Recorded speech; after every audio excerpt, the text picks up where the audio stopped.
오늘 하루도 수고 많으셨습니다. 함께 기도하겠습니다. 우리를 구원하신 하나님 아버지 감사합니다. 우리를 구원하시고 주님이 역사하시는 교회 안에서 늘 말씀으로 이끌어 주시고 주님이 오시는 그날까지 이 복음을 땅끝까지 증거하도록 늘 말씀을 주시고 성령으로 인도하시는 주님 더욱 감사합니다.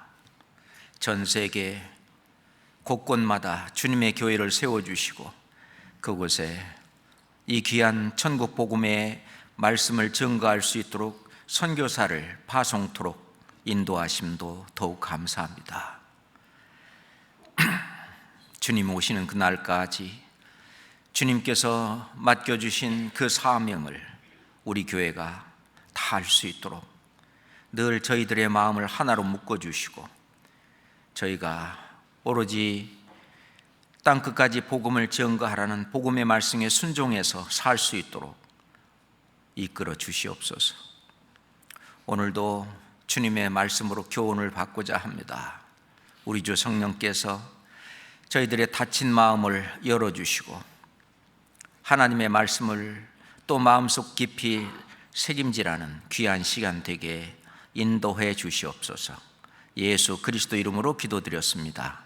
아멘. 성경 시편 1장을 찾겠습니다. 성경 시편 1장입니다.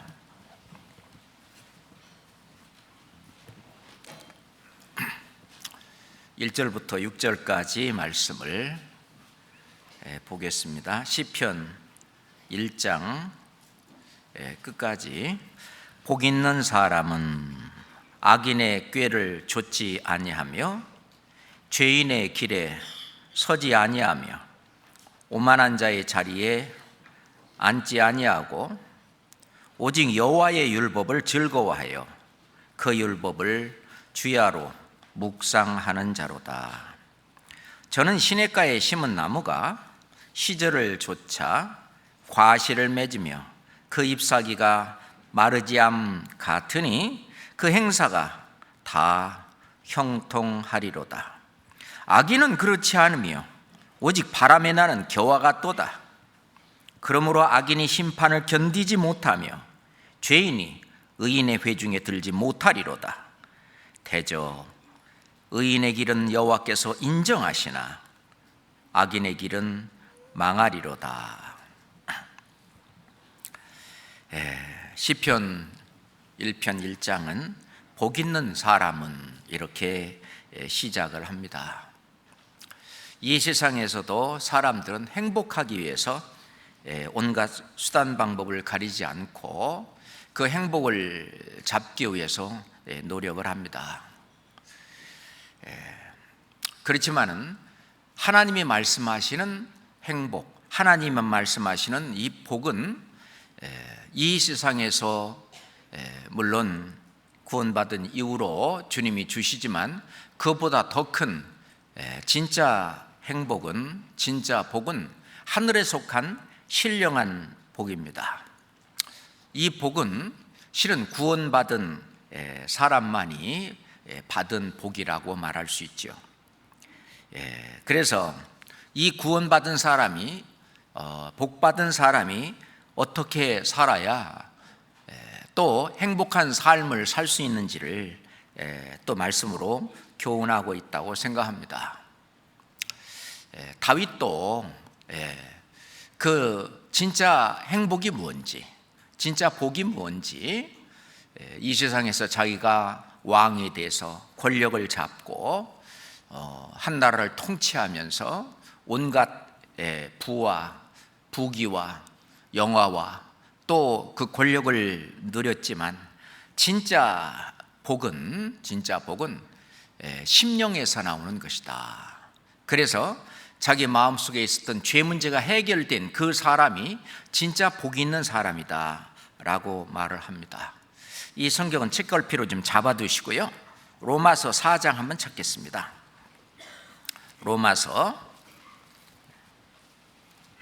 4장입니다. 우리 두 손으로 찾읍시다. 로마서 4장 6절부터 8절까지 같이 읽겠습니다. 일한 것이 없이 하나님께 의로 여기심을 받는 사람의 행복에 대하여 다윗이 말한 바, 그 불법을 사하심을 받고 그 죄를 가리우심을 받는 자는 복이 있고, 주께서 그 죄를 인정치 아니하실 사람은 복이 있도다 함과 같으니라. 일한 것이 없이 하나님께 의로 여기심을 받는 사람의 행복, 그 복에 대해서 다윗은 이렇게 말을 했습니다. 그 불법이 사하심을 받고 그 죄를 가리우심을 받는 자는 행복한 사람이다. 모세도 신명기에서 이스라엘 백성들에게 얘기했습니다. 이스라엘이여, 너는 행복자로다. 여호와의 구원을 너같이 얻은 백성이 누구뇨? 이스라엘 백성들에게 너는 행복자로다. 여호와의 구원을 너같이 얻은 백성이 어디 있냐? 구원을 받은 그것은 정말 행복한 일입니다.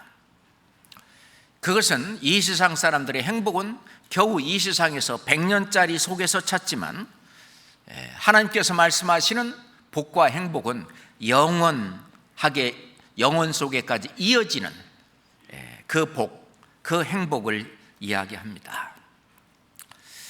그래서 이 세상 사람들은 겨우 이 세상에서 누리는 어떤 쾌락이 또는 즐거움이, 어떤 재미가 행복인 줄 알고 있습니다. 그래서 어디를 다녀온다든지 뭐하면, 야, 재미있었냐? 재미없지? 재미있대? 그 재미에다가 어떤 복과 행복의 기준을 세우고 있습니다. 어떤 사람은 물질 또는 명예 또는 이 세상에서 출세하고 성공하고, 그래서 실력을 갖고 그리고 권력을 갖고 재력을 갖고, 그런 어떤 환경적인 요인이 행복의 조건인 걸로 그렇게 세상 사람들은 생각을 합니다. 그렇지만 이 구원받은 우리는 좀 다르죠. 솔로몬은 실력도 갖추고 또 아주 지혜도 상당했습니다.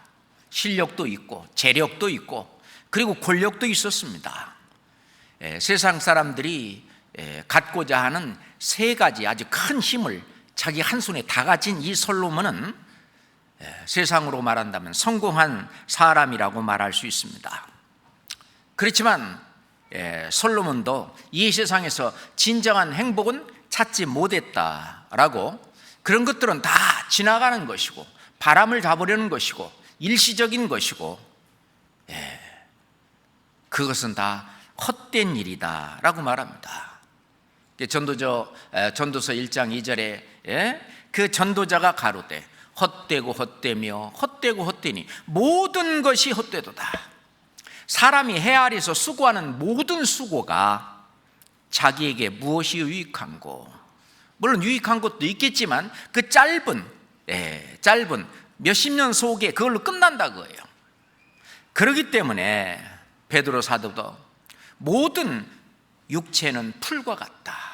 우리 이 육체는 풀과 같다. 그 모든 그 영광이 풀의 꽃과 같으니 풀은 마르고 꽃은 떨어지되 하나님의 말씀, 주의 말씀은 세세토록 있도다 함과 같다라고 말씀하셨는데,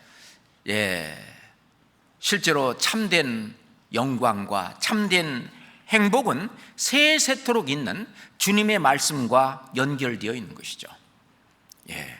이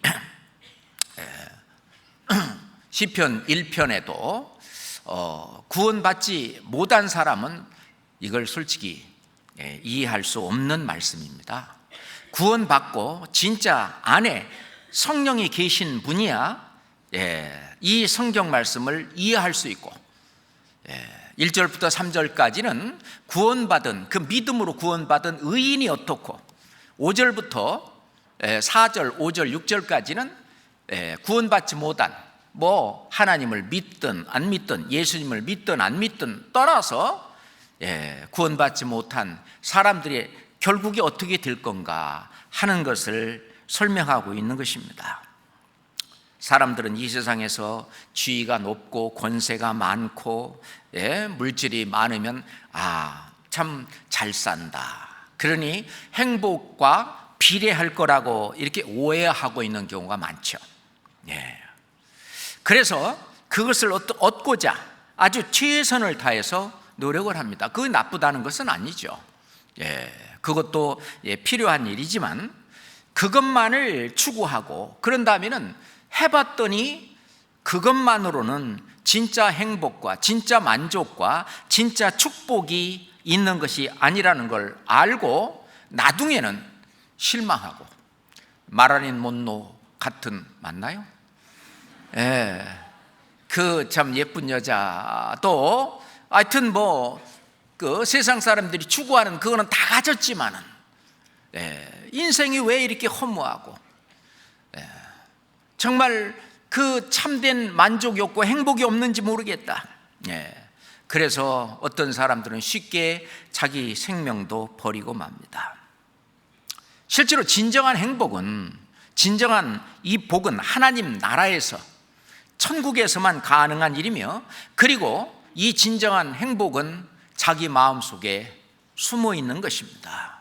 마음이 공허하고 마음이 허무하고 마음이 텅텅 비어 있으면 그 사람은 복이 있다. 물질적으로도 재물도 있고 부귀영화도 있고 그리고 권력도 있고 또는 지식도 있어 실력도 있고 한다 할지라도 진짜 그 영혼이 비어 있다면 하나님 나라가, 그 천국이, 그 영원한 그 영혼의 만족이, 영혼의 어떤 갈구가 만족된 그 구원이 없다면, 하나님 나라가 그 마음속에 없다면 진짜 그 복도 없다는 얘기입니다. 성경 누가복음 17장 봅시다. 누가복음 17장 20절부터 누가복음 17장 20절부터 21절까지 함께 읽겠습니다.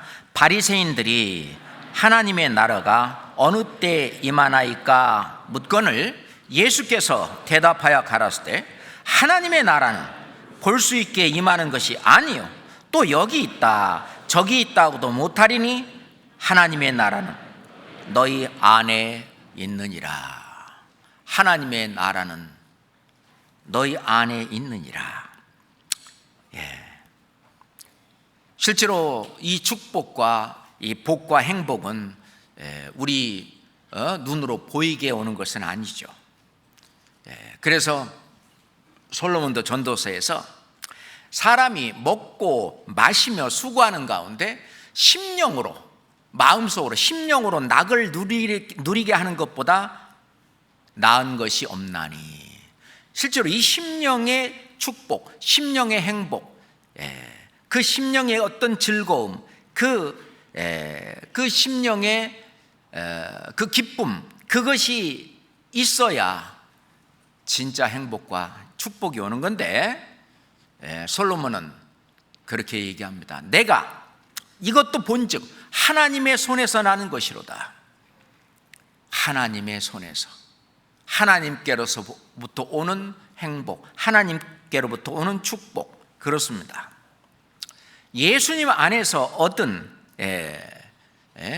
그 행복, 그 영생을 얻은 행복, 그것이 참 행복입니다. 그 이외에 다른 것들은 그저 지나가는 거죠. 솔로몬은 아내를 그렇게 많이 두었어도 그래도 부족해서 또 얻고 또 얻고 결국은 헛된 일이라고 이야기합니다.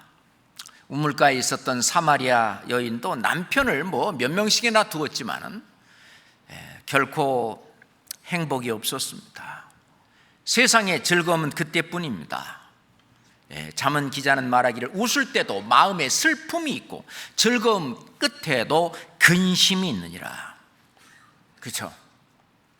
그러니까 정말 우리가 말하는 복 있는 사람, 그것은 하늘에 속한 신령한 복, 그 죄사함으로 말미암는 그 복, 그 복을 가진 사람. 다시 시편 책갈피를 해놨죠? 1장으로 다시 넘어갑시다. 시편 1장으로 금방 넘어가죠? 자, 1절 2절을 같이 또 읽어봅시다. 복 있는 사람은 악인의 꾀를 좇지 아니하며 죄인의 길에 서지 아니하며 오만한 자의 자리에 앉지 아니하고 오직 여호와의 율법을 즐거워하여 그 율법을 주야로 묵상하는 자로다. 이건 누구에게 가능한 일이냐? 믿음이 있는 사람, 구원받은 사람, 그 안에 성령이 역사하고 있는 그 사람만이 실은 이것이 가능한 일입니다. 하나님께서는 우리가 구원받을 때도 자유의지를 주셨어요. 그래서 이 천국 복음을 믿을는지 또는 믿지 않을는지 하는 그것도 본인이 선택하게 하셨고, 구원받은 이후의 삶도 이 말씀대로 복을 얻는 삶을 살아서 나중에 그리스도의 심판대 앞에 섰을 때에 정말 상급을 얻고 영광의 면류관을 얻는 그러한 어떤 축복을 얻을는지, 그렇지 않으면 그 앞에 드러나서 책망과 부끄러움 가운데 있는 건지, 이것도 본인이 선택할 수 있는 그런 자유의지가 있습니다. 그래서 하나님은 뭐 억지로 하기 싫은데 그렇게 하는 건 아니죠. 다만 하나님의 사랑과 은혜가 내 안에 가득 차 있는 그 사람은 그리스도의 사랑이 우리를 강권하시는도다. 그 사랑이 우리를 이끌고 하나님의 은혜가 우리를 이끌고 하나님의 성령께서 우리를 이렇게 하도록 실은 옳은 길에 우리를 도와주는 것이죠. 그 길을 따라가는 사람은 정말 복이 있는 사람이다 그 말입니다. 그래서 복 있는 사람은 악인의 꾀를 좇지 아니하며 죄인의 길에 서지 아니하며 오만한 자리에 앉지 아니하고, 이게 지금 죄가 지금 발전하고 성장하고 있는 내용입니다. 악인의 꾀라고 하는 건 꾀를 낸다, 그죠? 어떤 생각이라든지 그런 꾀 있죠. 그러니까 우선 죄를 짓는다고 하는 죄에 대한 생각, 이런 생각을 따라가지 않고 좇지 않고, 이제 생각이 계속 하다 보면은 죄인의 길에 서게 되는데, 그렇게 되면 이제 죄를 짓는 그 길에 서게 되죠. 그런데 그 죄가 그 죄를 짓는 것이 아주 달콤하고 맛있고 그러면은 이거 괜찮아 하면서 이제 자기 마음속에 어떤 오만한 마음이 딱 들어갔고 아예 그 자리에 주저앉아 버려요. 그래서 지속적으로 계속적으로 죄를 짓게 되는데, 그럴 때마다 하나님의 어떤 징계의 채찍이 내리고, 그런데도 불구하고 그 징계가 징계인지도 모르고 그렇게 살 수도 있다는 얘기입니다. 그렇지만은 진짜 하나님의 이 말씀에 순종하고 그리고 하나님의 성령의 뜻을 따르면 악인의 궤를 좇지 않을 수 있고 죄인의 길에 서지 않을 수 있고, 그리고 오만한 자리에서 벌떡 일어날 수 있다는 얘기입니다. 그래서 이 구원받은 그 사람이 진짜 의의 길로 인도되어 가고 있는 그 삶을 사는 그 사람은, 정말 구원받은 그 사람은 정말 하나님 앞에 복이 있고 나중에 주께서 주실 그 영광을 가득 그 하늘에 그 보화를 쌓는 이런 삶을 살게 되는 것입니다. 아주 중요한 얘기죠. 여기에서 악인의 꾀를 좇지 아니하며 죄인의 결의에 서지 아니하며 오만한 자의 자리에 앉지 아니하고 아니한다는 말이 있는데, 그 자리에 악인의 꾀를 좇도록 또는 죄인의 길에 서도록 오만한 자리에 앉도록 이렇게 유혹하고 그것을 유도하고 이제 하는 것이 있는데, 그것에 대해서 반드시 노라고 안 한다, 나는 그렇게는 안 산다라고 말할 수 있는 그런 사람, 그것은 믿음이 강건한 사람입니다. 자, 이런 죄가 들어올 때, 어떤 죄인의 길에 서 있을 때, 또는 어떤 죄를 짓는 그런 자리에 딱 앉아 있을 때 과감하게 노라고 하고 할 수 있는 그런 신앙, 우리가 그 죄에 빠졌을 때도 완전히 그 펄떡 뛰어나오는 그런 어떤 정한 그런 짐승들처럼, 메뚜기처럼 그렇게, 그런 사람이 진짜 복이 있는 사람이다.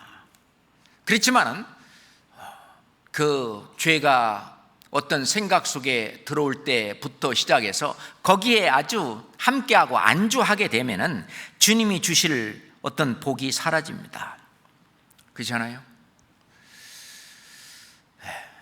우리가 우선 복이 없는 사람, 그거는 이제 4절부터 6절까지 구원받지 못한 그런 사람임에 틀림이 없죠. 그 사람들은 백보자 심판대 앞에 드러나 결국은 지옥불, 그 심판을 받을 것입니다.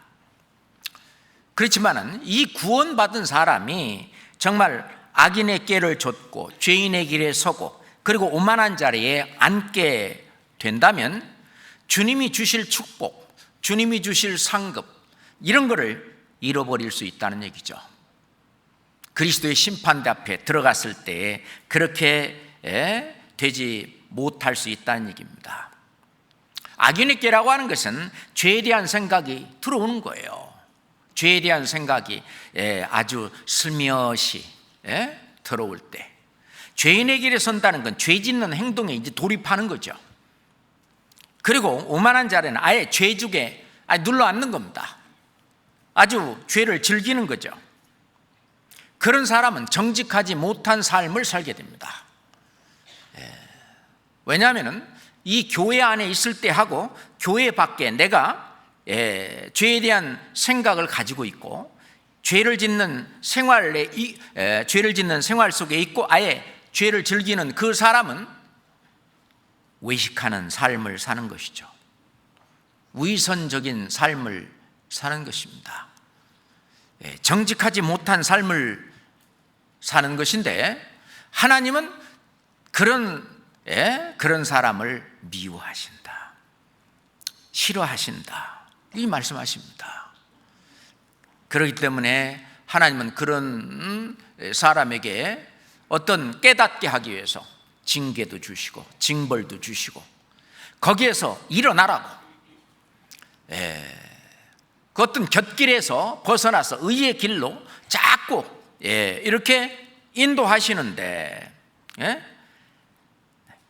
그거를 우리가 알아야 된다고 생각을 합니다. 그거는 말씀이, 또는 우리 안에 계신 이 성령께서 우리를 의의 길로 인도하시는 거예요. 그러기 위해서는 우리가 죄와 함께 하는 것이 아니라 죄에서 구별된 그런 성화, 거룩한 삶을 살으란 얘기입니다. 레위기서 20장 보겠습니다. 레위기서 20장입니다. 26절,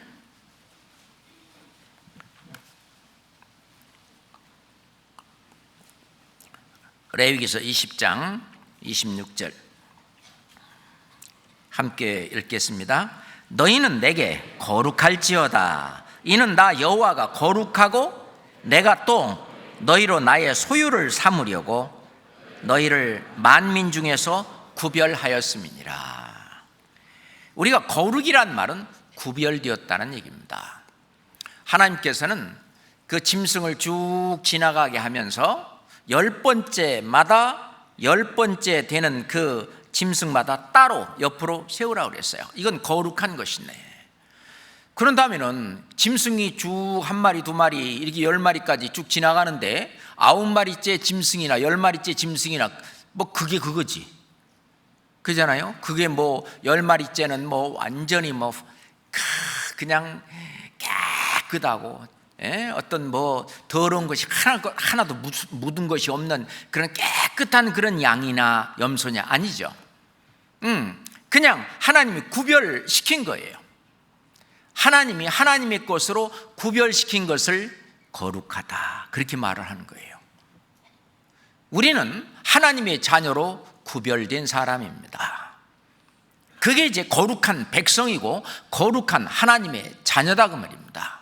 거룩했다. 우리는 이 세상으로부터 구별되었기 때문에, 만민 중에서 구별되었기 때문에 이제는 거룩함을 입었으니 이제 거룩한 삶을 살아야 될 것이 아니냐라고 얘기합니다.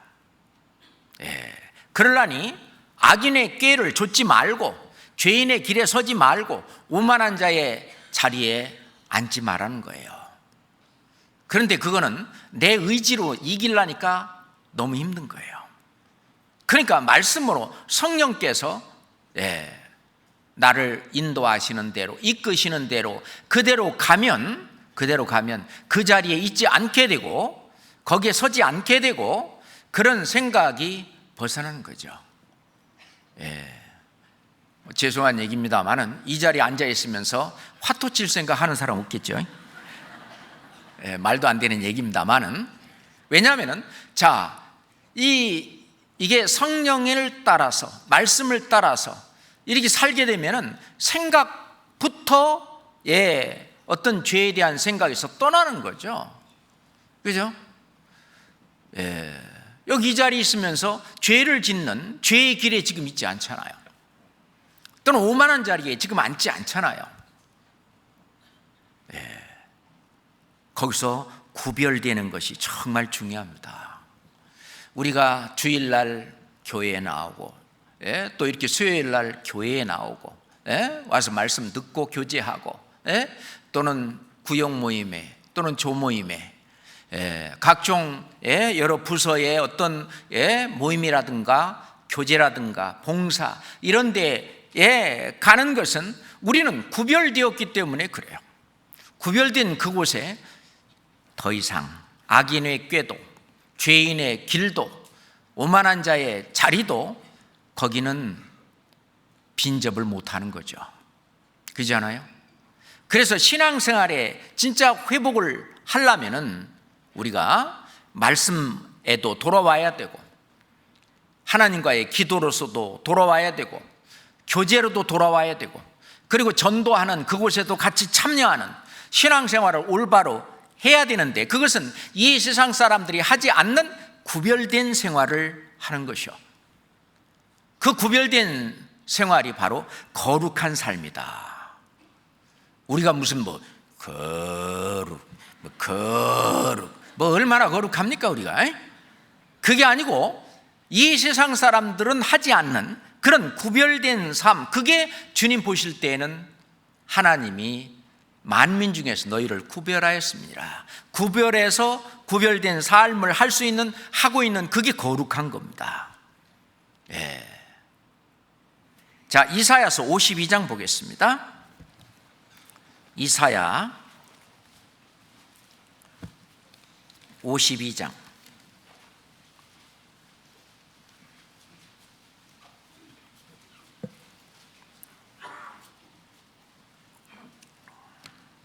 11절입니다.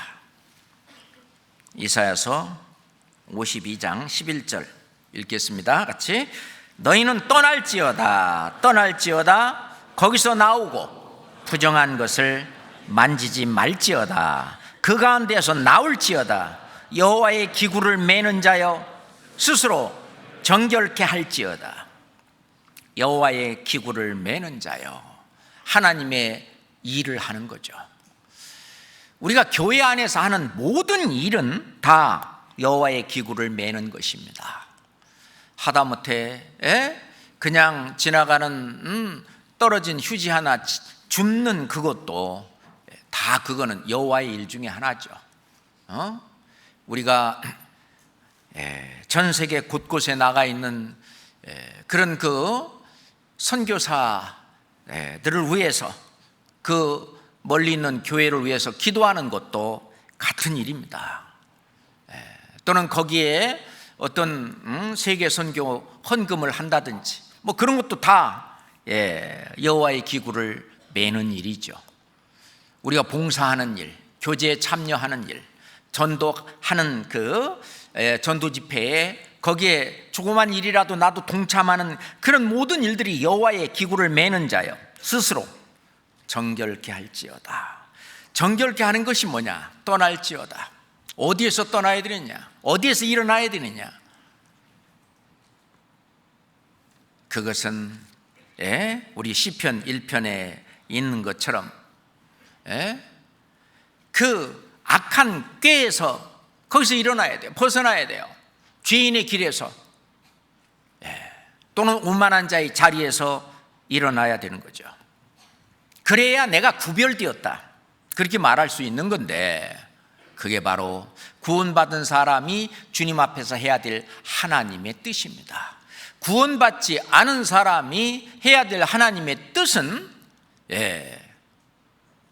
내 아버지의 뜻은 이것이니 영생을 얻는 것이, 구원받는 것이, 거듭나는 것이 하나님의 뜻이지만, 구원받은 사람들 속에 하나님의 많은 뜻 중에 아주 가장 중요한 뜻이 뭐냐? 그래서 데살로니가전서 4장 3절에 하나님의 뜻은 이것이니 너희의 거룩함이니라. 네가 구별되어 사는 것이다. 다른 사람들하고 똑같이 사는 것이 아니라 이 세상 사람들과는 구별된 그 삶을 사는 것이 거룩한 것인데, 여호와의 기구를 매는 자여. 우리 구원받은 사람은 전부 몸의 한 지체로서 어떤 머리의 뜻을 이 몸을 통해서 이루는데 알게 모르게 전부 다 일조하고 있습니다. 그때의 아주 중요한 일은 거룩한 것이죠. 구별되는 것입니다. 다시 시편 1장 1절로 다시 한번 읽겠습니다. 복 있는 사람은 악인의 꾀를 좇지 아니하며 죄인의 길에 서지 아니하며 오만한 자의 자리에 앉지 아니하고. 그렇습니다. 악인의 꾀. 이 악인의 꾀는요, 항상 하나님의 말씀을 벗어나라고, 하나님의 말씀에 상관없이 어떤 재미 좀 보라고, 그게 이제 악인의 꾀죠. 우선 악인의 꾀는요, 신앙적인 것이 있고 도덕적인 것이 있어요. 특히 이제 신앙적인 것은 뭐냐면은 하나님 말씀에 대한 그 하나님의 말씀을 약간 변질시켜서 우리가 구원받는 것도 어느 한 순간에 딱 구원받는 것처럼 사람이 완전히 성화되는 것도 뭔가 하나를 딱 깨달으면은 순간에 싹 성화돼 가지고 완전히 이제 죄를 짓지도 않는 사람이 된다. 이렇게 이제 하는 사람이 있는 게 악인의 꾀예요. 그러니까 신앙적으로도 악인의 꾀가 있어요. 그 뒤 배후에는 항상 마귀가 있다는 걸 생각을 해야 됩니다. 그거는 하나님 말씀에는 관심이 없고 신앙생활, 말씀, 기도, 교제, 전도 이런 거하고는 관심이 없어요. 그래서 교리적으로 말도 안 되는 다른 교리를 주입을 시켜가지고 결국은 교제를 떠나게 하는 그런 일도 벌어지는데, 그래서 하나님을 등지게 하고 하나님 말씀을 배반하게, 그건 악한 마귀가 하는 일입니다. 대개 악인의 꾀는 이 사단 마귀가 거짓 선지자를 통해서 또는 내 옆에 악한 동물하고 표현을 할까요? 악한 동물아, 또는 내 속에도 육체의 소욕이 있어요. 육체의 소욕, 이걸 통해서 그리스도인을 넘어뜨리려고 하는 것이 악인의 꾀입니다. 악인의 꾀예요. 제일 먼저 넘어진 분이 이제 하와 그리고 아담이죠. 그 여호와 하나님이 지으신 들짐승 중에서 가장 뱀이 간교하더라라고 성경은 말씀하고 있습니다. 그래서 뱀을 통해서 먼저 하와를 넘어뜨립니다. 하나님이 참으로 너희더러 동산 각종 나무의 실과를 먹지 말라 하시더냐? 하나님의 말씀을 있잖아요. 교묘하게 아주 뭐라 그럴까? 완전히 교묘하게 이렇게 싹 바꿔가지고 꼭 그것이 하나님이 말씀하신 것처럼 그렇게 들리도록. 그렇지만 그 뒤에는 마귀가 있습니다. 그 배후에 어떻게든지 간에 하나님의 말씀을 순종치 못하도록 하기 위해서. 요즘은 그 거짓 선지자들이 그렇게 얘기를 합니다. 실은 본인은 거짓 선지자인지도 모르고 거짓 선지자 역할을 하는 사람들이 얼마나 많아요. 하나님의 구원의 복음을 다른 복음으로 변질시키고, 그래서 사람들을 꾀는 그 악한 꾀, 거기를 좇지 마라, 그런 얘기입니다. 그리고 이제 옆에 어떤 친한 사람들을 통해서 그렇게 하는 경우가 있죠. 고린도전서 15장에 보면은 속지 마라, 악한 동무들은 선한 행실을 더럽히나니. 이것은 도덕적인 것이 이제 많죠. 직장에서 다니다 보면은 뭐 집사님들도 다 한 잔씩 하는데 뭐 이런 거 있죠. 속지 마라, 악한 동무들은 선한 행실을 더럽히나니, 그런 얘기입니다. 그 선한 행실을 더럽혀서 죄인의 길에 설 때는 먼저 악인의 꾀, 그거를 줬기 때문에 그거를 받아들이고 내 생각 속에 받아들이니까 그 다음에 죄인의 길에 이제 서게 되는데, 그 악한 행실로 그 악한 그 어떤 걸로 그 선한 행실을 이제 더럽히게 됩니다. 죄가 점점 발전해 가죠. 그런데 이제 마귀는 계속 이제 막 더 제일 처음에는 아주 가볍게 시작하다가 이제 더욱 이 죄를 더 강하게 처음에는 끈이지만 나중에는 아주 그 수레를 끄는 그런 수레줄까지 이렇게 키웁니다. 그럴 때 그런 줄 모르고 점점 우리 구원받은 사람들이 빠져들기가 쉽지요. 이사야 5장 보겠습니다. 이사야 5장입니다.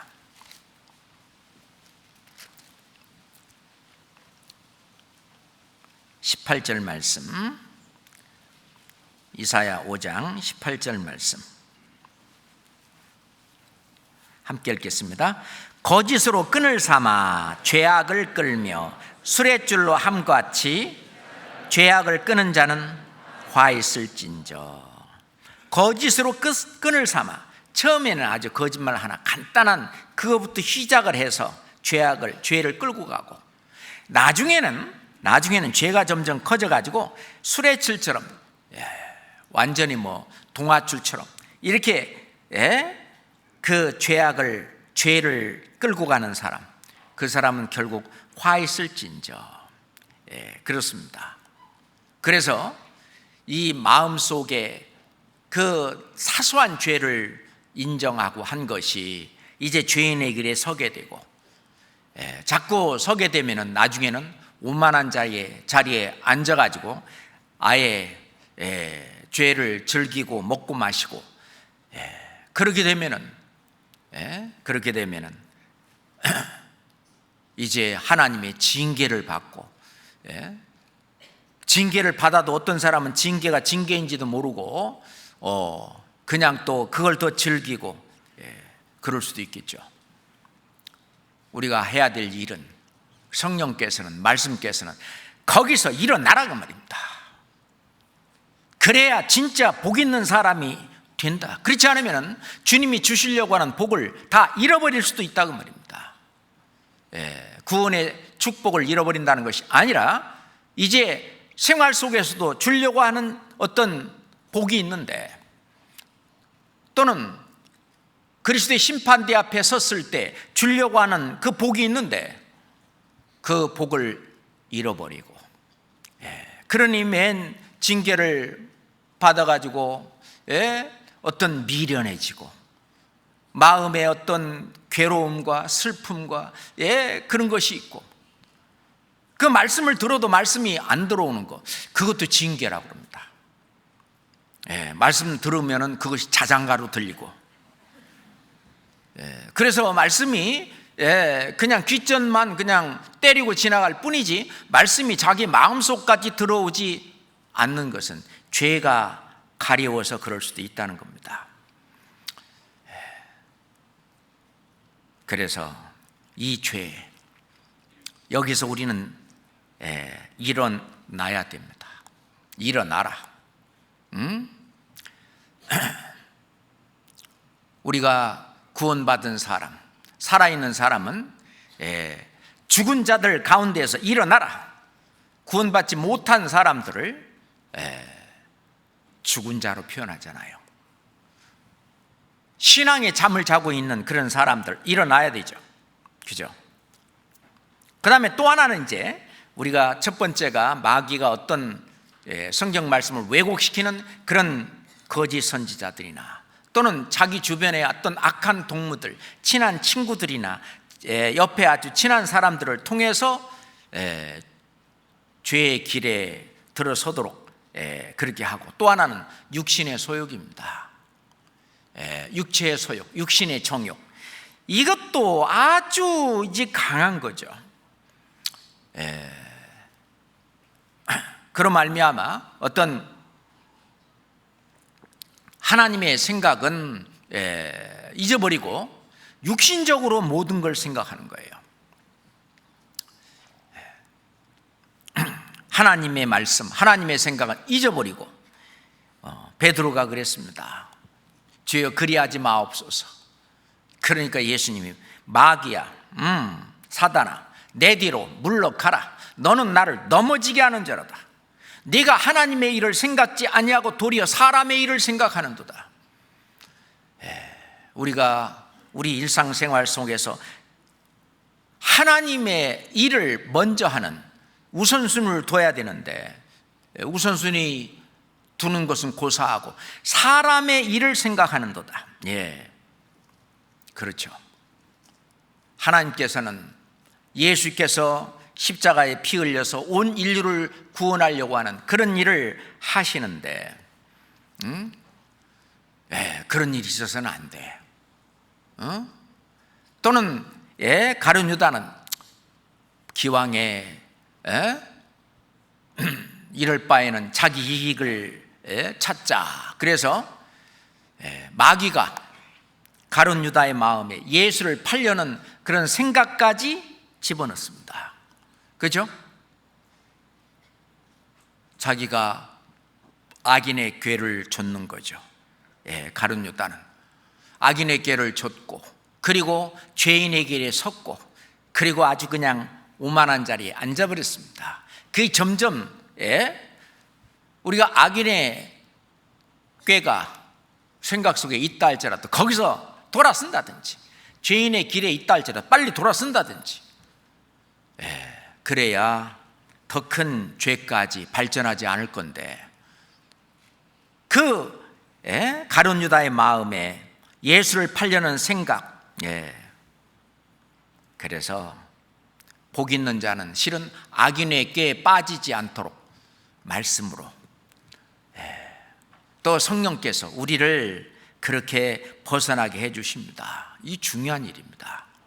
내 힘으로는요, 내 육신도 약하고 또는 다른 것들의 꾀나 이런 것들이 너무 강하기 때문에 하나님께서 우리를 벗어나게, 그러니까 하나님을 의지하고 하나님을 의뢰하고 거기서 벗어날 수 있는 힘을 우리는 길러야 되는데요.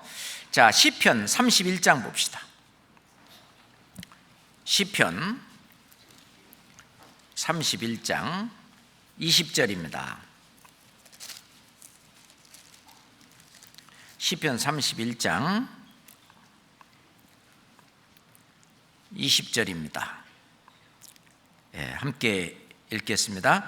주께서 저희를 주의 은밀한 곳에 숨기사 사람의 꾀에서 벗어나게 하시고 비밀이 장막에 감추사 구설의 다툼에서 면하게 하시리이다. 이럴 때마다 우리 주님께 묻고 주님께 의지하고 성령의 뜻을 좇게 된다면, 그걸 따르게 된다면 우리는 악인의 꾀에서 벗어날 수 있습니다. 그게 이제 하나님이 우리에게 베푸시는 은혜죠. 19절에 이제 그 말씀이 있는데, 19절에 주를 두려워하는 자를 위하여 쌓아두신 은혜 곧 인생 앞에서 죽게 피하는 자를 위하여 베푸신 은혜가 어찌 그리 큰기요. 이럴 때마다, 악인의 꾀가 있을 때마다 죽게 완전히 의지하고 죽게 피해버리죠. 그러면은 악인의 꾀에서 우리를 벗어나게, 사람의 꾀에서 벗어나게 주님이 그렇게 하십니다. 그런데 우리가 구원받은 우리로서 이 세상의 성공과 어떤 이런 것들을 더 중시하고 이렇게 된다면요, 하나님께 불평이 있을 수 있어요. 아니, 나같이 하나님 말씀대로 잘 살고, 그런데 그렇게 안 살고 있는 사람들이 왜 더 잘 되냐? 왜 더 잘 되냐? 시편 37장 봅시다. 시편 37장 7절입니다. 7절 같이 읽어봐요. 여호와 앞에 잠잠하고 참아 기다리라. 자기 길이 형통하며 악한 꾀를 이루는 자를 인하여 불평하여 말지어다. 악한 꾀를 이루는 자를 인하여 불평하여 말지니라. 그 사람들 이 세상에서 아주 온갖 수단 방법을 동원해서 출세하고 성공하고 돈을 벌고 이렇게 하는, 자기 길이 형통하며 악한 꾀를 이루는 자를 인하여 불평하지 마라. 그거 얼마짜리냐 그거. 그거 말고 너는 인생을 길게 봐라 그 말이. 길게 봐라. 그거 잠깐 사탕발림으로 하는 거기에다가 치심하지 마라 그 말입니다. 인생을 영혼까지 길게 보고 묵묵히 하나님 말씀에 따라서 순종하면서 사는 삶이, 그게 진짜 성공하는 삶이고 그게 복 있는 사람이다 그 말입니다. 그래서 잠언 1장 10절에 보면은 내 아들아, 악한 자가 너를 꿰일지라도 좇지 마라.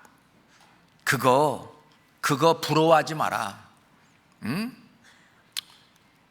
하나님께서 필요하신 대로, 또는 하나님께서 주시는 어떤 능력대로, 또는 우리가 열심히 노력한 대로 하나님이 이 세상에서도 그 값을 주십니다.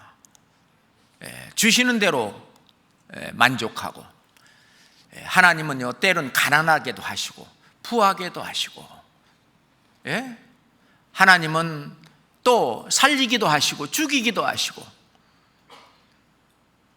하나님이 나의 인생 전체에 관여하고 있다고 하는, 그것을 늘 함께 생각하며 이것도 주님의 허락하신 뜻이라면 묵묵히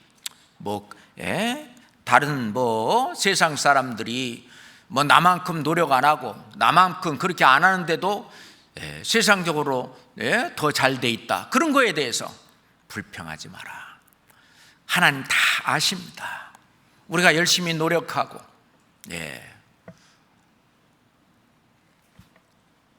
열심히 주를 위해서 우리가 먹어도 주를 위해서,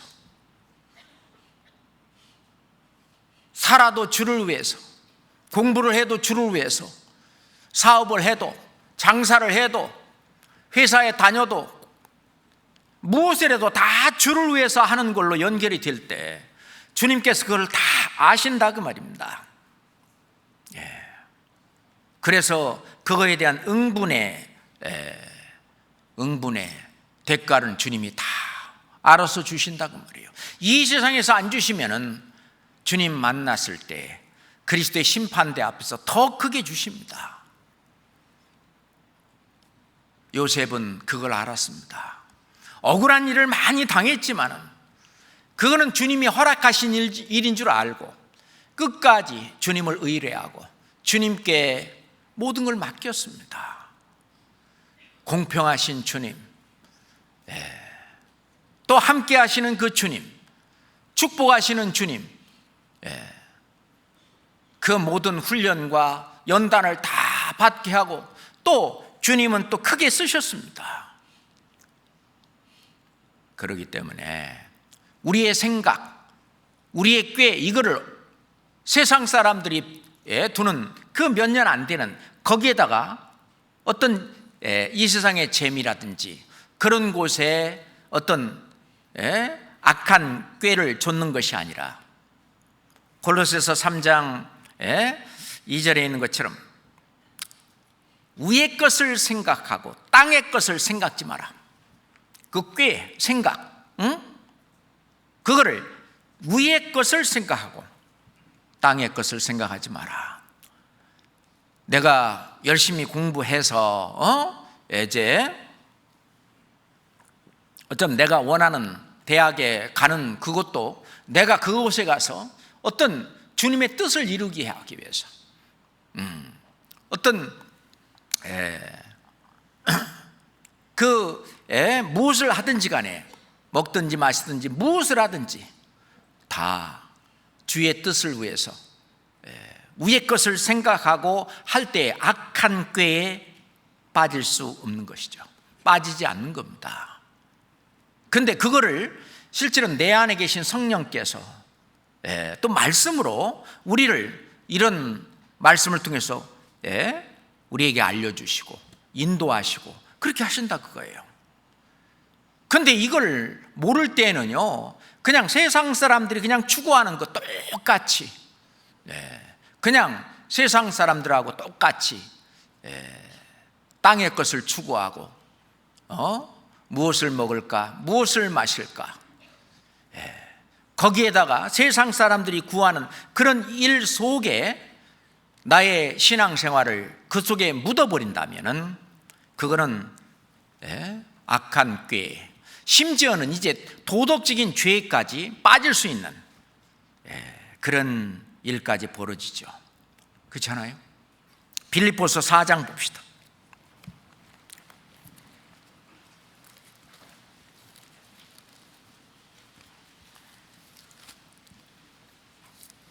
빌립보서 4장 8절 9절입니다.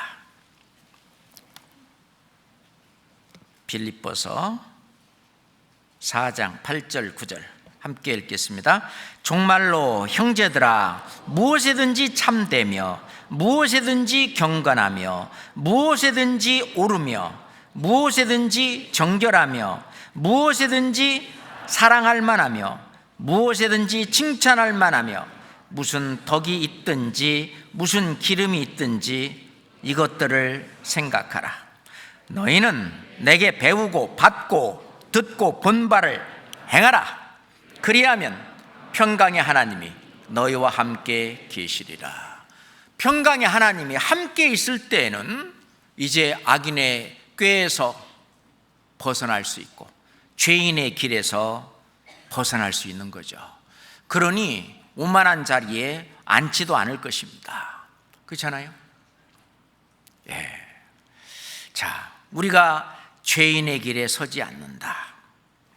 죄인의 길에 서지 않기 위해서는 실은 올바른 신앙생활을 하게 되면 이제 서지 않을 수 있어요. 그런데 형식적인 그런 신앙생활, 그냥 또는 신앙생활을 벗어나서 믿음의 삶을 벗어나서 그러면은 죄인의 길에 설 수 있는 것입니다. 곁길 속에 빠지게 되는 거죠. 그게 이제 죄인의 길에 서는 겁니다. 우리가 걸어야 될 하나님께서는 정로, 아주 그 길을 우리에게 주시는데, 그러려면 우리가 예수님을 따라야 되고 말씀을 따라야 되고 성령을 따라야 되는데, 겨우 세상적인 먹고 마시는 문제를 해결해 줄 때는 예수님을 따랐는데 그게 아닐 때에는 다 떠났습니다. 요한복음 6장 한번 봅시다. 요한복음 6장 66절부터 보겠습니다. 요한복음 6장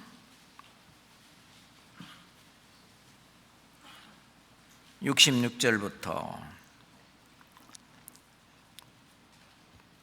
68절까지 같이 읽겠습니다. 이러므로 제자 중에 많이 물러가고 다시 그와 함께 다니지 아니하더라. 예수께서 12 제자에게 이르시되 너희도 가려느냐? 시몬 베드로가 대답하되 주의 영생의 말씀이 계심에 우리가 네게로 가오리까. 우리가 어느 길을 가겠습니까? 영생의 말씀이 계신데, 그런데 그 앞에 보면은 오병이어의 기적을 행했을 때 그들은 예수님을 다 따랐습니다. 그 다음에 예수님께서 내가 곧 생명의 떡이다, 내가 하늘로서부터 내려온 떡이다, 나를 먹는 자는 영생하리라. 이 하늘의 일을 말하니까, 영적인 그 이야기를 하니까 육신적인 일 겨우 거기에 생각을 거기에 맞추는 그것이 악인의 꾀잖아요. 그걸 따라서 쫓아가는 길이 죄인의 길이잖아요. 뭐 도덕적으로 죄를 짓는 거 이거는 말할 것도 없고, 하나님은 이 생명의 길, 영생의 길, 이 길을 가게 되면 그게 이제 정로라고 말하죠. 그러면은 곁길, 죄인의 길로 빠져들이지 않도록 우리 주 성령께서, 말씀께서 우리를 벗어나게 한다 그 말입니다. 잠언 23장 봅시다. 잠언 23장 19절입니다. 잠언 23장 19절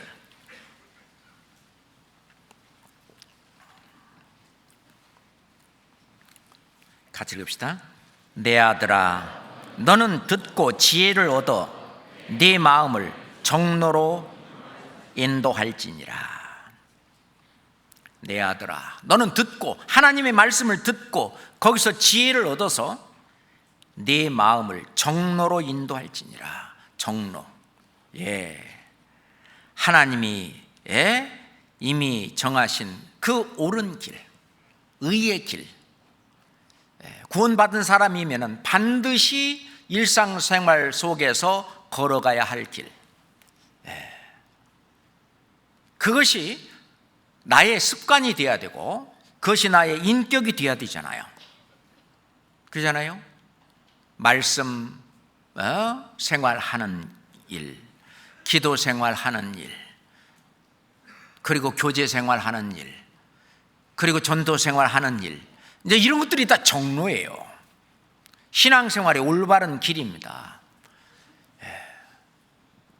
내가 있어야 할 그 자리에, 항상 그 자리에 딱 가고 있는 그것이 내 마음을 정로로 인도하는 것이죠. 정로. 거기서 빠져서 다른 길로 가게 되면 이제 곁길로 빠지는 겁니다. 좌로나 우로나 치우치는 길이죠.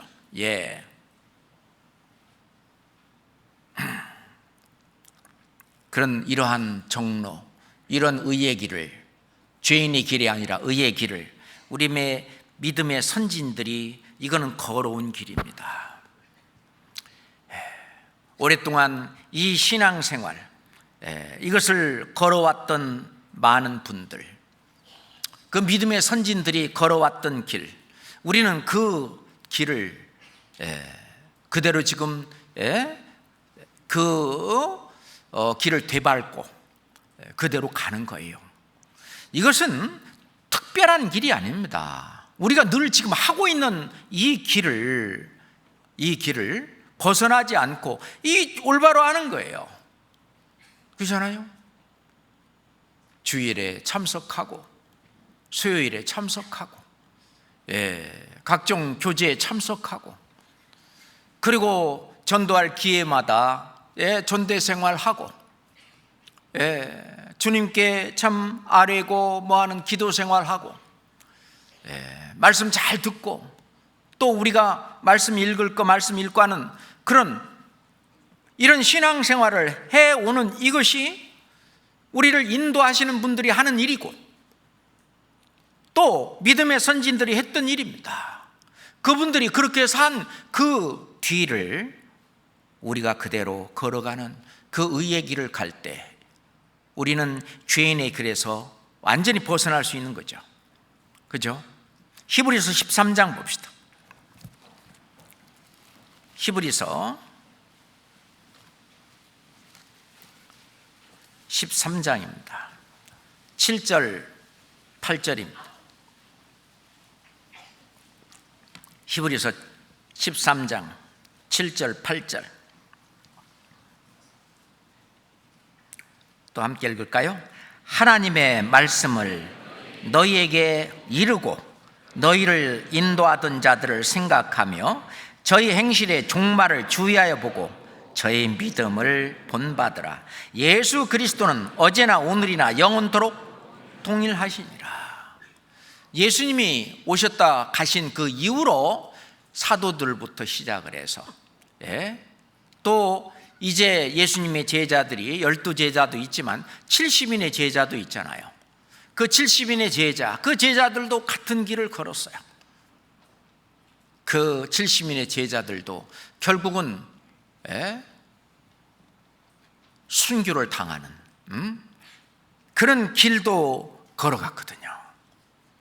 그리고 속사도 시대의 우리 믿음의 선진들, 그 이후로 계속해서 이 복음이 증거되고 전하는 주님의 몸된 교회에서 그들이 걸어갔던 이 길을 우리가 지금 똑같이 걷고 있는 길입니다. 우리의 신앙생활, 내가 죄에 빠지지 않고 곁길로 빠지지 않고 내가 지금 올바로 가고 있는 이 길이 올바른 길인 줄 그걸 믿어야 합니다. 혹시 그 길이 아니라 곁길로 빠져서 있다면 빨리 거기서 일어나야 됩니다. 그래야 주님이 주실 복을 잃지 않을 수 있어요. 우리는 구원의 복을 받았습니다. 그렇잖아요? 하늘에 속한 신령한 복, 이 구원의 축복을 받았고 그래서 행복한 행복자가 됐죠. 뿐만 아니라 하나님은 구원만 주시려고 하는 것이 아니에요. 하나님께서 영원한 영광을 구원과 함께 주시려고 하나님은 계획하셨기 때문에 이것을 또 받는 것이 하나님의 뜻이거든요. 그러기에 받는 길은 우리를 인도하시고 앞서 행했던 그 믿음의 선진들이 걸어갔던 그 길을 그대로 똑같이 걷는 것입니다. 근데 우리가 지금 그렇게 하고 있는 거예요. 그거는 아주 특별한 어떤 길이라기보다는 아주 정상적인, 우리 사람으로서 그리스도인으로서 하여튼 정상적인 그 신앙생활을 하고 있는 것이 죄인의 길에 서지 않는 길이다, 그렇게 말할 수 있는데, 그거는 말씀 시간에 하나님이 이 주일 말씀이라든지 수요 말씀이라든지 각종 모임의 교제 속에서의 그 말씀 속에서 하나님이 자꾸 그 길을 가르쳐 보여요. 이렇게 사는 거라고. 그래서 말씀 시간에 주님께서 가르쳐 보이는 그 길을 따라서 지금 이렇게 잘 살고 있는 것처럼 살면 되는 거예요. 그 외에 특별한 다른 길이 없습니다. 그 특별한 다른 길을 찾으려고 하니까 곁길로 빠지고, 어떤 악한 자가 어떤 악한 그 꾀에 빠지게 되는 거예요. 시편 32장 봅시다. 시편 32장 8절입니다.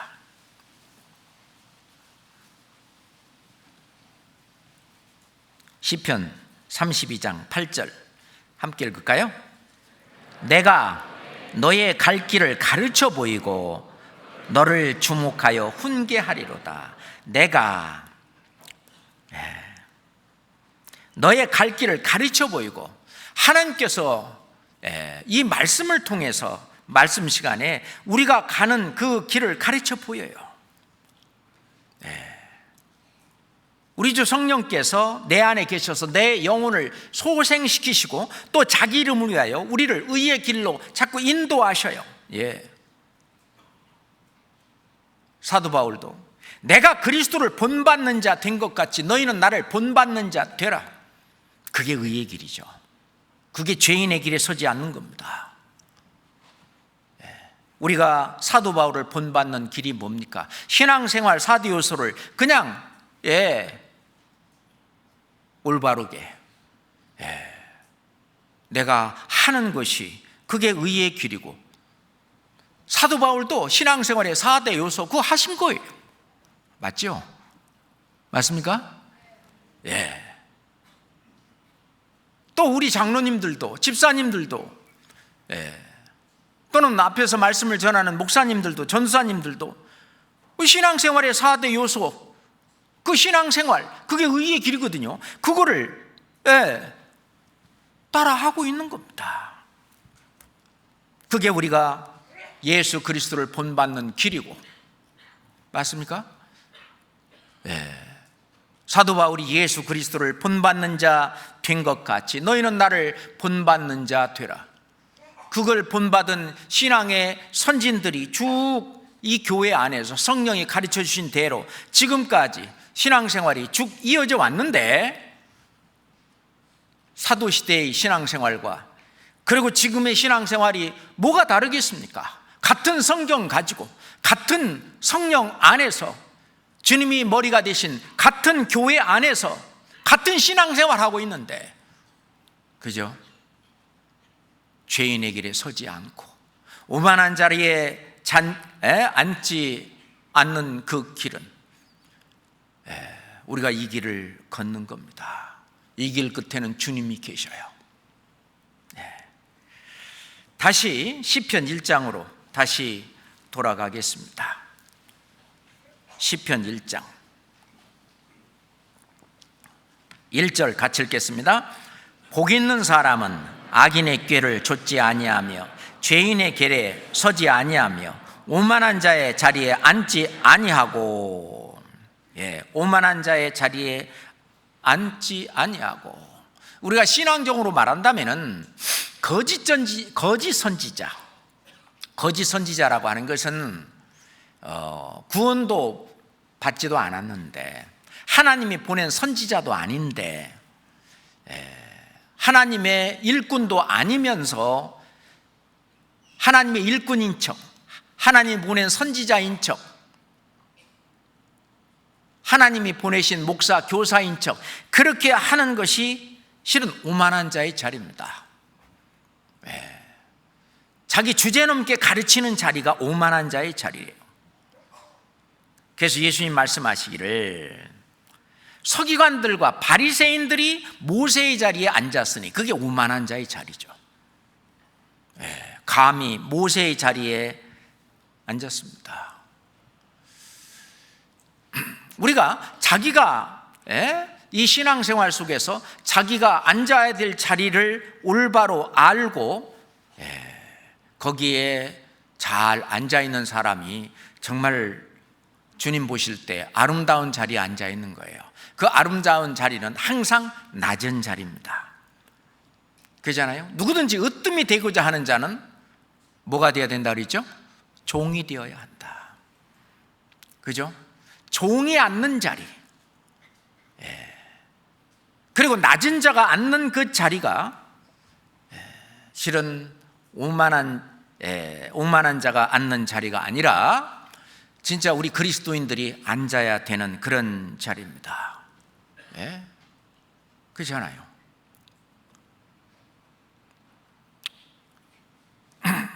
어떤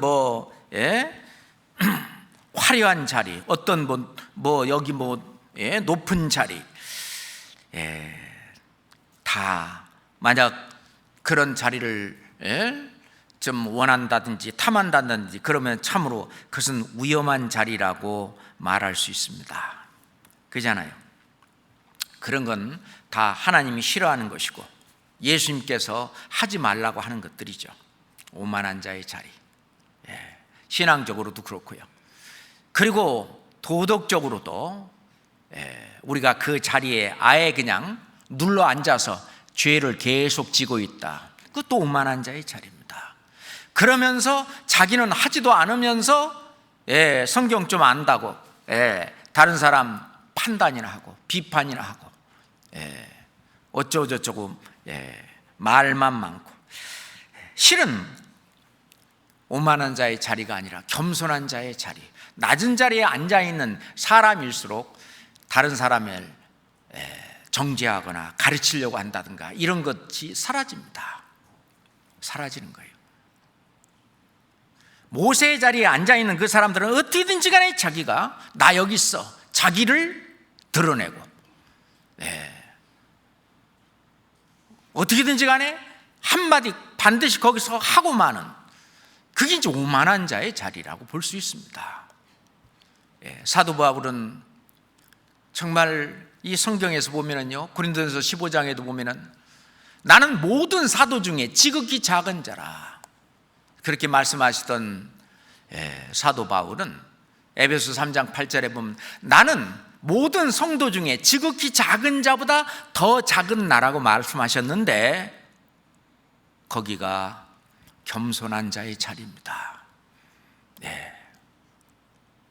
그 겸손한 자의 자리, 물론 이제 이 목사님이나 전사님들이나 이건 하나님 말씀을 대언해야 되기 때문에 가르치겠지만은 그렇잖아요.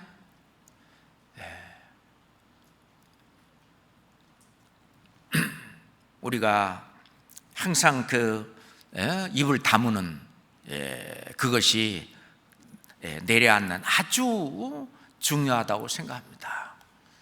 교제에서 같은 경우에 그 말이 많은 그런 경우는 내가 혹시 오만한 자의 자리에 앉은 것은 아닌가라고 생각해 봐야 됩니다. 물론 간증도 하고 해야죠. 그런데 그게 말고 간증이 아니라 남을 가르치려고 하는 그런 것이 아니라, 이 간증이라고 하는 것은 나와 하나님 사이에 어떤 관계가 있는 건가 얘기하는 건데, 그렇잖아요. 생활 간증은, 구원 간증은 뭡니까? 하나님께서 나에게 베푸신 은혜가 어떤가, 그걸 얘기하는 거 아닙니까? 생활 간증은 내가 생활 속에서 하나님과 나 사이에 있었던 그 어떤 일들, 그것들을 그 하나님께서 베푸신 은혜를 나누는 그런 차원에서 하는 것이 생활 간증이죠. 그런데 생활 간증 속에서도 자기를 너무 드러낸다든지, 그죠? 그런 것도 실은 합당치 않다고 봅니다. 오만한 자의 자리에 앉아있지는 않은지, 우리가 또 그것도 생각해 봐야 되는데, 그렇다면은 빨리 거기서 벗어나야 돼요. 일어나야 됩니다. 그래서 전체적으로 주님께서, 성령께서 그 모임을 주관하시고 역사하는 그 가운데 있는 것이 되어야 될 거라고 생각합니다. 그건 바로 내가 뭘 잘한 나의 행위 아래, 내 어떤 거기에 있는 것이 아니라 주님이 주신 그 은혜 아래 내가 있기 때문에 그렇습니다. 로마서 14장 봅시다. 로마서 6장, 죄송합니다. 6장 14절인데 잘못 봤어요. 로마서 6장 14절 말씀. 로마서 6장 14절 말씀 같이 읽읍시다. 죄가 너희를 주관치 못하리니 이는 너희가 법 아래 있지 아니하고 은혜 아래 있음이니라. 그렇습니다. 왜 죄가 우리를 주관치 못하냐 한다면 우리가 은혜 아래 있기 때문에, 은혜 아래 있다고 하는 말은 주님이 해주시는 그 은혜 아래 있다는 얘기입니다. 구원받은 사람이 죄를 지게 되면 이제 하나님이 간섭하셔요. 그래서 더 이상 죄를 짓지 못하도록, 계속해서 죄를 짓지 못하도록 하나님이 간섭하십니다. 그것이 은혜 아래에 있는 거예요. 그러니 죄가 우리를 주관하지 못하고, 그러니 우리는 복 있는 사람이 되는 거죠. 그래서 복 있는 사람은 악인의 궤를 좇지 아니하며 죄인의 길에 서지 아니하며 오만한 자의 자리에 앉지 아니하고, 그렇게 되는 거죠. 왜? 주님께서 우리를 그렇게 이끌어 가시니까, 만들어 가시니까. 요한일서 3장, 요한일서 3장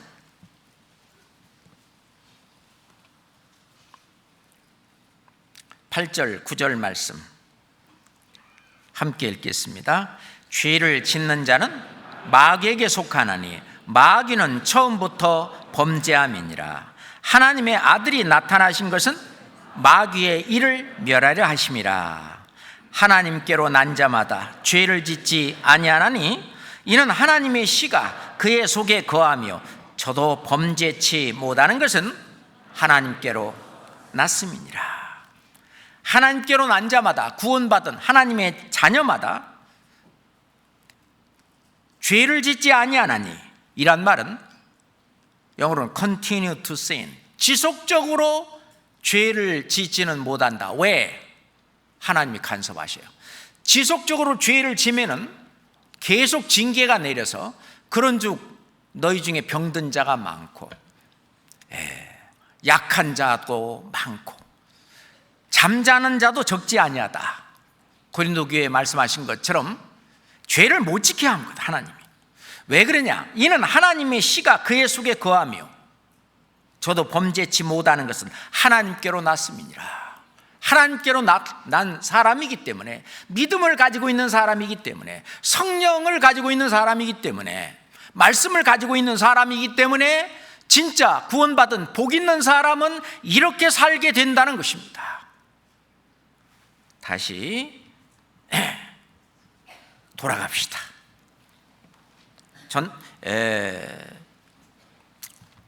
시편 1장 1절, 시편 1장 1절입니다. 6절까지 다 하려고 했는데 오늘은 1절만 하고 2절부터는 다음에 해야 될 것 같아요.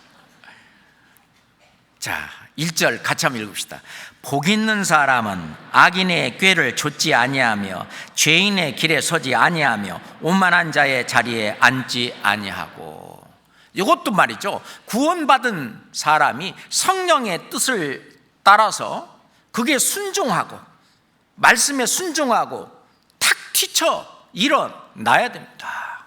그래야 이 말씀이 이루어지는 거예요. 그러면 진짜 복 있는 사람입니다.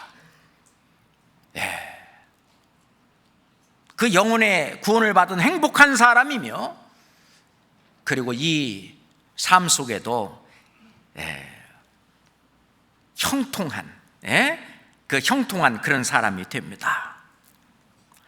자, 하나님의 말씀에 이렇게 순종해서 사는 사람, 그 사람은 주님께서 이제 이 세상에서도 복을 주셔요. 신명기 29장 9절 봅시다.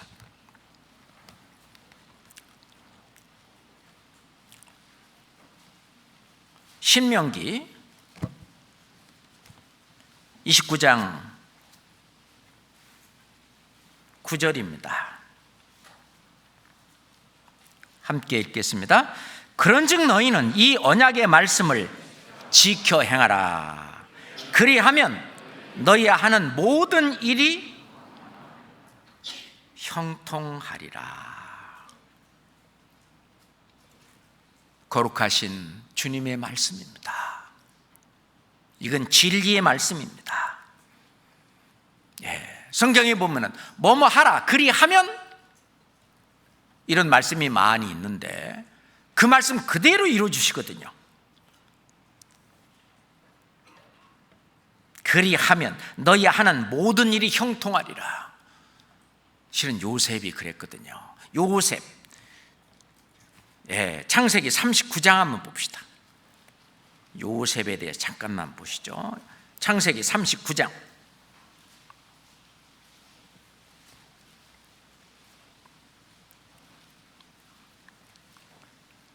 2절 3절. 여호와께서 요셉과 함께 하심으로 그가 형통한 자가 되어 그 주인 애굽 사람의 집에 있으니, 3절은 같이 읽어요. 그 주인이 여호와께서 그와 함께 하심을 보며 또 여호와께서 그의 범사에 형통케 하심을 보았더라. 이게 바로 주변 사람들로 하여금 전도하게 되는 일이 되죠. 그렇잖아요. 우리가 정말 악인의 꾀를 좇지 않게 되고 죄인의 길에서 벗어나게 되고 오만한 자의 자리에 거기서 벌떡 일어나서 의의 길로 갔을 때 주님이 함께 하시기 때문에 그런 거거든요. 성령이 함께 하시기 때문에 그래요. 말씀이 함께 하기 때문에 그렇는데, 그게 믿음으로 사는 생활, 신앙생활이잖아요. 그렇게 하면은 여호와께서 그의 범사에 형통케 하심을 보았더라. 하나님께서 형통케 하십니다. 감옥에 있을 때도 그랬어요. 23절 봅시다. 23절 같이 읽읍시다. 전옥은 그의 손에 맡긴 것을 무엇이든지 돌아보지 아니하였으니 이는 여호와께서 요셉과 함께 하심이라. 여호와께서 그의 범사에 형통케 하셨더라. 이 세상 속에서도 하나님이 복을 주시는 거예요. 복을 주시는 거예요. 오늘은 시편 1장 1절밖에 못했지만 정말 우리 자유의지를 가지고 구원받은 사람은 악인의 꾀에서 일어서고 좇지 말고, 그리고 죄인의 길에서 벌떡 일어서고 오만한 자의 자리에서 벌떡 일어서서 의의 길로 왔을 때 정말 복 있는 사람이다. 그 사람이 진짜 이 세상에서 줄 수 없는 그런 복을 얻는 그런 복 있는 사람이다. 하나님은 우리한테 그 말씀을 들려주고 싶은 것입니다. 기도하겠습니다. 하나님 아버지, 감사합니다. 오늘 시편 시작하는 말씀 가운데 주님께서 말씀하신 정말 복 있는 사람이 어떤 사람인지 말씀을 통해서 상고하는 시간을 가졌습니다. 하나님 아버지, 하나님의 이 말씀을 저희 마음속에 두고 우리가 악인의 꾀를 좇지 말고 죄인의 길에서 서지 말고 오만한 자의 자리에서 벌떡 일어나 정말 주님의 복을 받는 그런 저희 주의 자녀가 될 수 있도록 주님 인도해 주시옵소서. 예수 그리스도 이름으로 기도드렸습니다. 아멘.